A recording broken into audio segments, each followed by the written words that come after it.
Hello, what's up mga sok? Ito naman po si Boy Sok nyo. Magandang umaga po sa inyo.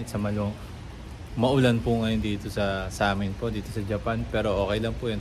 Parang mas gusto ko po yung maulan kaysa sa yung cloudy kasi sobrang hangin ng cloudy at malamig. Pag maulan po, hindi ganun po kalamig. So, madulas lang po yung daanan pero okay lang din naman.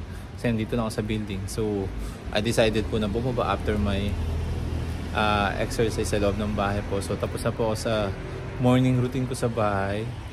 So nag-decide po na bumaba para po maglakad-lakad para maano rin po kasi talagang until na po talaga uh, challenging po yung ankle ko po. So tinignan ko yung my previous last year po yung lakad ko po, I think June or July, which is gumanda na po siya talagang konti, unlike now po masyado tumigas po yung ankle ko. Well, ganun pa rin naman po, medyo challenging lang po kasi matigas yung ankle ko, so ang hirap niya po ilakad po ng maayos.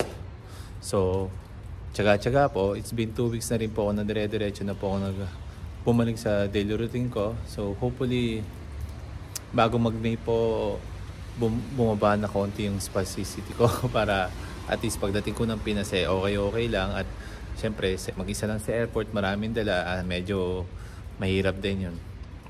Pala, shoutout pala doon sa nag-comment sa akin, nagtanong siya na ano bang gagawin doon sa bumabaksak na balikat. Sir, I think much better kung bumili ka ng shoulder support po and magpa-consult ka sa PT po kasi they are the one who will answer your question. Sa akin based lang doon po sa napapanood ko sa YouTube.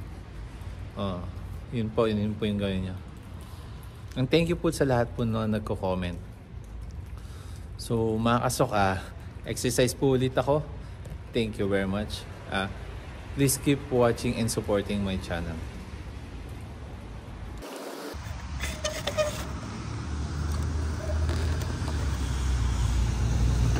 Ayan po mga kasok, maglalakad lang.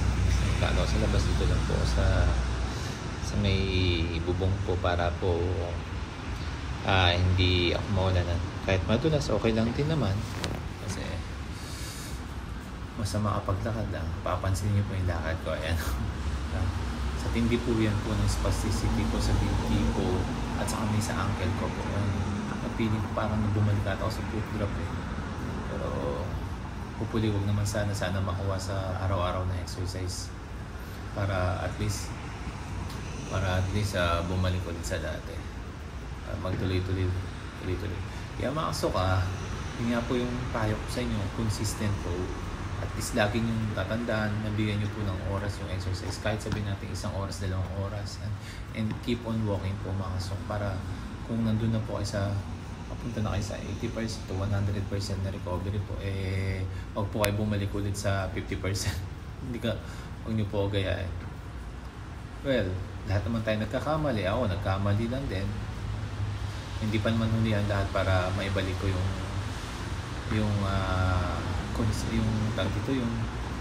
momentum ko sa pag-recover ko. And mainam din ang gawin yan para po yung hips nyo po maano po. Yan. Ako, ginagawa ko din po yung mga para at least makabalik ko, fully recover po. Mahirap talaga sa sitwasyon natin. Mahirap talaga. Pero minsan kasi ang sarap, sarap manood ng TV. Minsan nag-a-act tayo na normal na nakakalimutan natin na may exercise pala ako, which is lalo na pag meron tayong pinapanood sa Netflix o mga series po. Katulad ko, minsan naista ako sa panonood ng buong series sa Netflix at kung saan man Disney Channel po. Kaya po dapat bago di po na magkaroon kayo ng disiplina sa sarili nyo na pagising sa umaga, stretching, after ng stretching, then breakfast, then uminom po ng gamot yun. Para at least, di ba, na pagkatapos ng inom ng gamot, konti pa and then back to exercise na po.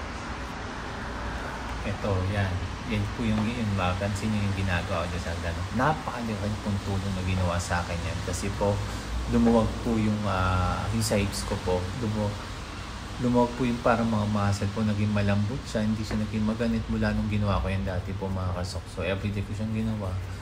So each side po 20 repetition po. Ayan. Tapos di na po, mula nun is hindi na ako nahirapan bumaba ng hagdanan, umakit na hagdanan. Nung tinigil ko po, naramdaman ko po yung tag dito yung pagod pag umakit po ng hagdanan, sumasakit na yung mga hips ko kasi nga po hindi na siya ganun ka, parang nanigas po yung muscle ko dito sa hips. Yan ang mga ginagawa ko po. Kaya gawin nyo rin po yung ginagawa ko. Or kung meron po kayong ginagawa na sa tingin nyo nakakabuti dun sa pag-recover nyo po, huwag nyo pong tigilan po, pagtiyagaan nyo po para makabalik at mabilis po yung pagkaka-recover nyo.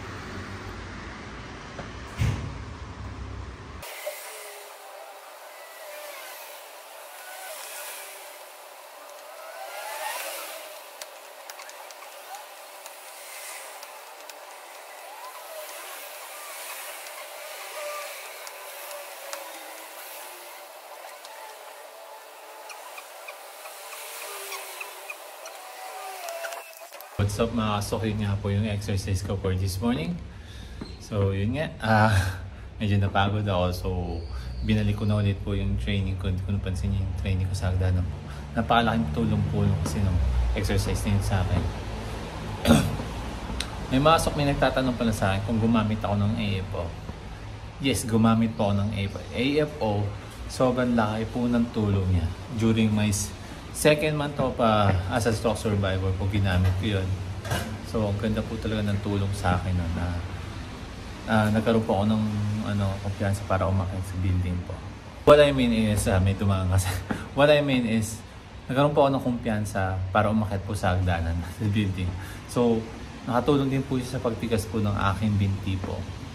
So sa kadahilanan po, kailangan ko po siya i-give up nung nagkaroon na po ako talaga ng kumpiyansa sa sarili na maglakad mag-isa, well, may dala pa naman ako noong una nung tag dito, ng tungkod po para lang safe po.